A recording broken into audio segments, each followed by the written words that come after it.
Cześć, witajcie ponownie na kanale Wojwach Bricks, a dzisiaj kolejny ze starszych zestawów, który zawsze chciałem kupić i wreszcie mi się udało w dobrej cenie, bo za 700 zł w stanie idealnym.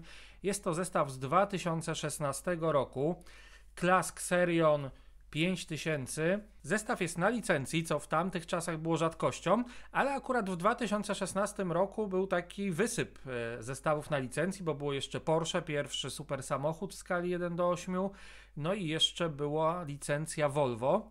A wracając do Xeriona, w 2016 roku jego cena katalogowa to było 699,99. Składa się z 1977 elementów i posiada Power Functions. Z tyłu pudełka mamy informację, że są tu aż 3 opcje skrętu. Bardzo jestem ciekawy, jak to jest tutaj skonstruowane. No i jest to zestaw 2 w 1, ale nie mamy tutaj zupełnie nowego modelu alternatywnego, tylko mamy dwa różne sprzęty, które możemy pod Xeriona podpiąć. W podstawowej wersji mamy dźwig z chwytakiem, a w drugiej wersji mamy pług zgarniający. Od razu dzisiaj w tym filmie pokażę Wam obie wersje. Jak oglądaliście poprzednie filmy, to po woreczkach strunowych domyślacie się, że to jest kolejny zestaw od tego samego sprzedawcy. Ma sporo ciekawych zestawów w bardzo dobrych cenach, więc zostałem stałym klientem. Mamy tutaj ogromne opony, które pierwszy raz pojawiły się właśnie w tym zestawie. Instrukcja jest dosyć gruba. Ciekawe, czy jeśli jest to zestaw na licencji, to będzie jakieś wprowadzenie, ale jak widać nie ma. Jeszcze zobaczmy, czy na końcu coś jest.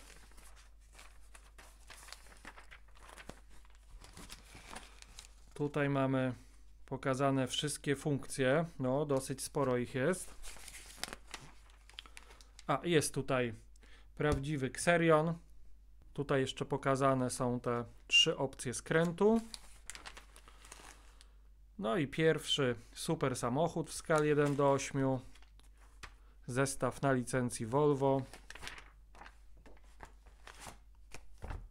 I w pierwszej kolejności budujemy układ kierowniczy, czyli to, co mnie najbardziej tutaj interesowało. Tutaj mamy wyjście na dach i tutaj mamy podpięty moduł, który nam skręca przednimi i tylnymi kołami.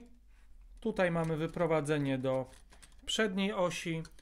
Niezależnie jaką opcję ustawimy na tylnych kołach, przednie koła zawsze będą się skręcały w ten sam sposób, a tym drążkiem będziemy mogli sobie zmieniać kierunek skrętu tylnych kół oraz wyłączać je w ogóle ze skrętu. Drążek jeździ nam na 2 akslach, które są podpięte bezpośrednio do tylnej osi. Dodatkowo ślizga się na 3. akslu, który jest tutaj w tym module, którym skręcamy. No i w momencie, jak drążek mamy wypośrodkowany, to w tym momencie tylne koła nam się nie skręcają. Przesuwając drążek w prawo bądź w lewo, możemy albo spowodować, że tylne koła będą się skręcały przeciwnie do skrętu kół przednich, albo równolegle. Dzięki temu Xerionem będzie można jeździć po przekątnej, czyli po skosie. Teraz możecie zobaczyć, że skręcam w lewo, koła skręcają się w lewo, a jak zmienimy na tą opcję, to skręcając w lewo, koła skręcają się już w tej chwili w prawo. Bardzo ciekawe rozwiązanie, tym bardziej, że widzę je pierwszy raz. Dodatkowo mamy już tylny podnośnik, który jest oparty tutaj na siłowniku. I jestem na 180 kroku budowania.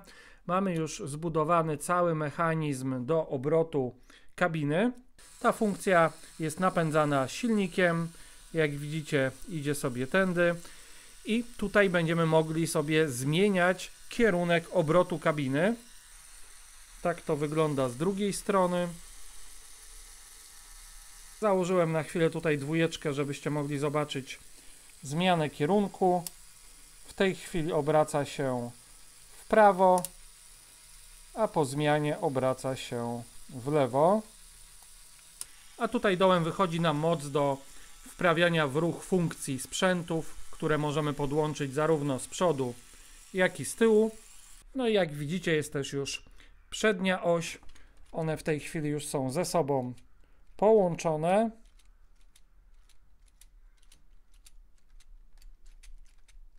Dodatkowo mamy już podnośnik przedni. Działa on tak samo jak ten, który Wam pokazywałem z tyłu. Też jest oparty na siłowniku. I jestem na 217 kroku budowania. Mamy już podpiętą obrotnicę od kabiny.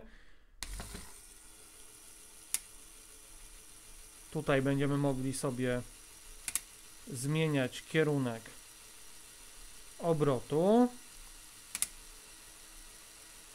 Dodatkowo będziemy mieli tutaj jeszcze jedną wajchę, którą będziemy włączać i wyłączać battery box. On tutaj będzie wpięty tutaj do tego pinu.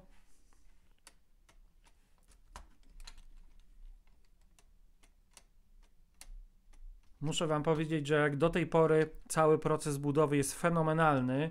Nie ma tutaj żadnych uproszczeń, dużych ramek, które pojawiły się dopiero w kolejnych latach, więc cała konstrukcja jest oparta na belkach.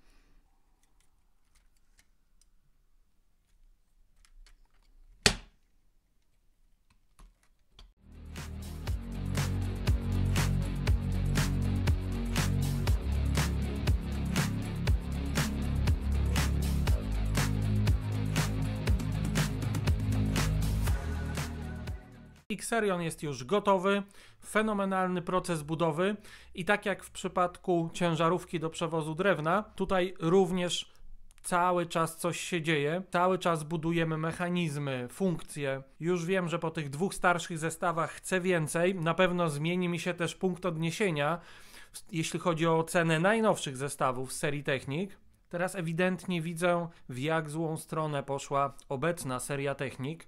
No, przepaść jest ogromna. Wizualnie Xerion też bardzo mi się podoba. Już z zewnątrz widać, jak ten zestaw jest naszpikowany funkcjami, mechanizmami. Najpierw pokażę Wam funkcję Xeriona, a później przejdziemy do dźwigu, a następnie do pługa. Tutaj włączamy silnik, a tutaj możemy obracać sobie kabinę. Jak widzicie, ona podczas obrotu się dodatkowo unosi. Tu możemy wybierać opcję w jedną albo w drugą stronę. Nie wiem, czy będziecie teraz widzieli, ale tutaj jest małe kółko, które powoduje, że ładnie ta kabina sobie wjeżdża tutaj na te belki i później z nich zjeżdża.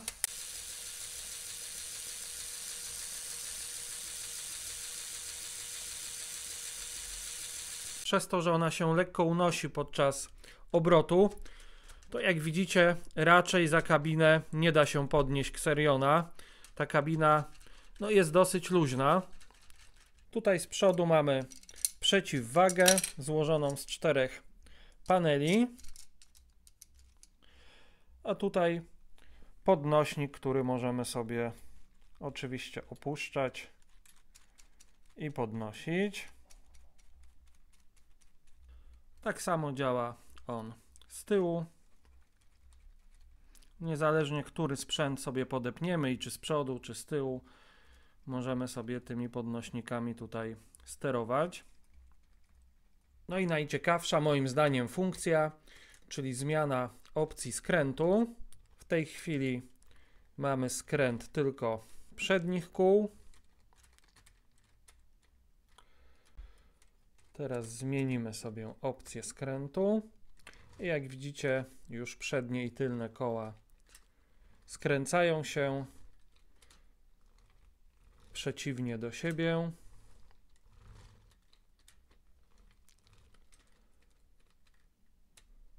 No i ostatnia opcja skrętu.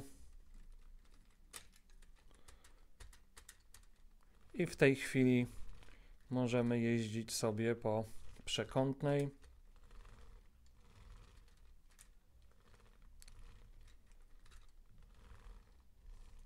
Wszystkie te opcje skrętu działają Bardzo dobrze, bardzo płynnie. Też zauważyłem, że przez to, że ta kabina jest luźna, czasem przy tym skręcie ona tutaj się potrafi lekko odgiąć. O, teraz jak widzicie. Całą maskę możemy sobie otworzyć, jest podpórka i możemy w każdej chwili sobie wyjąć battery box, wymienić baterię, jest to bardzo wygodne. No i przejdźmy do dźwigu z chwytakiem. Najpierw funkcje ręczne, czyli otwieramy podpory. Kolejną funkcją ręczną to jest wysuwanie chwytaka. Oczywiście on tutaj nam się na obrotnicy obraca. No i ostatnia opcja ręczna, czyli otwieranie i zamykanie chwytaka. Tutaj mamy niedużą belę drewna. Tutaj mamy dwie wajchy, które działają nam góra-dół. Jedną włączamy obrót dźwigu, drugą uruchamiamy siłownik do podnoszenia ramienia. Tak jak w przypadku kabiny, przełączenie powoduje zmianę kierunku. Moim zdaniem to jest na duży plus, bo nie trzeba, tak jak w przypadku ciężarówki, przełączać za każdym razem battery box. To jest dosyć niewygodne. I włączamy silnik. Wszystko działa bardzo fajnie, płynnie i moim zdaniem w odpowiedniej prędkości.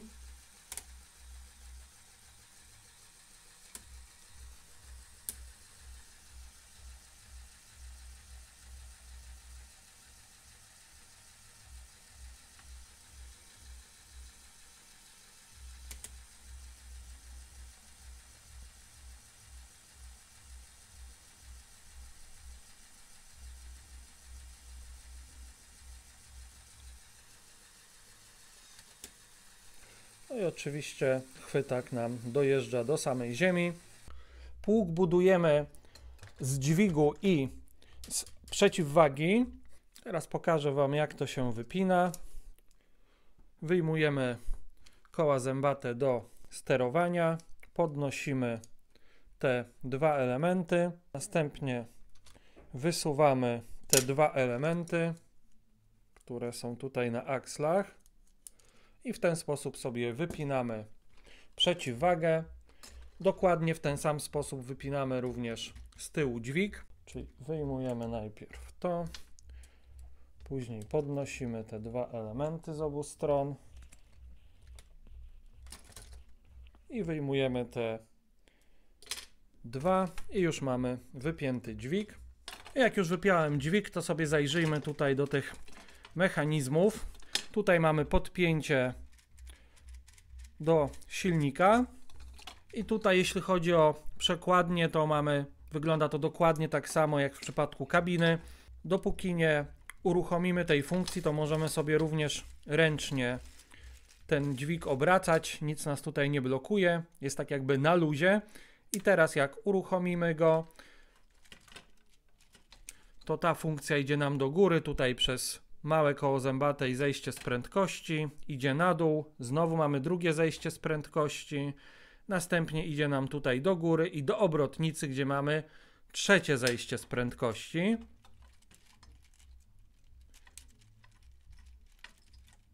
I w ten sposób ta funkcja tutaj działa. Z kolei jeśli chodzi o wyjście do siłownika, w tej chwili mamy już podpięte koło, idzie to sobie tędy, tutaj, następnie przez środek obrotnicy bezpośrednio do siłownika. Wysuwanie ramienia, no to już jak widzicie jest to bardzo prosta konstrukcja na zębatce i kole zębatym. Tutaj mamy dodatkowo podpięte koło zębate na akselpinie, żeby po prostu był opór, ale i tak jak podepniemy coś cięższego, to tak jak widzicie będzie nam to zjeżdżało. No i chwytak, który jest oparty na elemencie ślimakowym, do którego jest podpięte koło zębate i na akslach mamy krzyżaki kulowe ze zmianą kierunku i w ten sposób nam działa tutaj ta funkcja. Teraz te dwa elementy zamienię w pług i za chwilę do Was wracam. I jest już gotowy. Najśmieszniejsze jest to, że pług dał mi dużo więcej satysfakcji z budowania niż większość obecnych zestawów z serii Technic. Nawet sporo elementów z dźwigu zostało. Tutaj mamy jedną funkcję zarządzaną przez silnik. Tutaj mamy wajchę, którą zmieniamy oczywiście kierunek. I tą funkcją jest otwieranie tych bocznych części. Po uruchomieniu ta funkcja idzie nam tutaj do góry. Chyba z tej strony będzie lepiej to widoczne. Tutaj jest pod spodem czarne koło zębate, które jest połączone z piaskowym. Następnie tutaj mamy przejście do elementu ślimakowego, który jest podpięty do dużego, szarego, ciemnoszarego koła zębatego.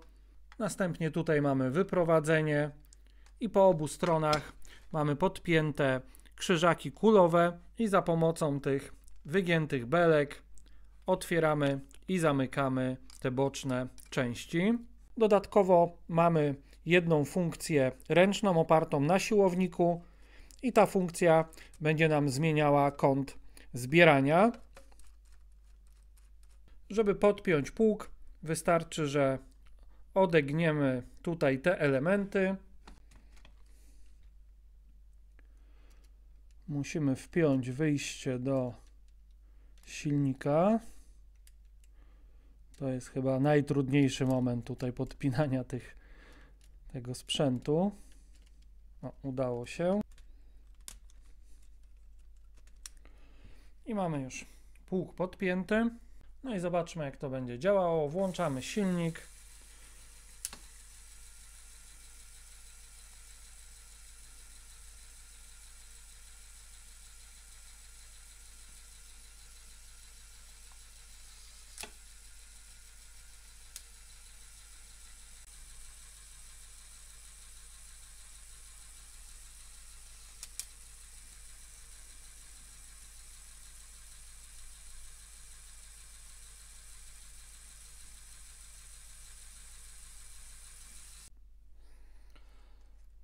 Tutaj sobie zmieniamy kąt zbierania.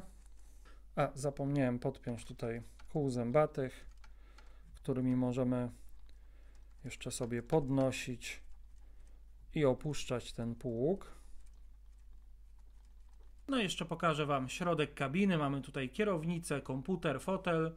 Podsumowując, na pewno ten zestaw wchodzi do mojej top trójki. Na pewno teraz wejdę mocniej w te zestawy sprzed 10-15 lat, bo raczej nie spodziewam się, że coś zmieni się mocno w dzisiejszych zestawach serii Technic. Trochę liczyłem na KD, ale patrząc na ten rok widzę, że bardzo mocno weszła w samochody sportowe, w super samochody, więc obecnie, jeśli chcemy prawdziwych technikowych zestawów, no musimy trochę wrócić do przeszłości.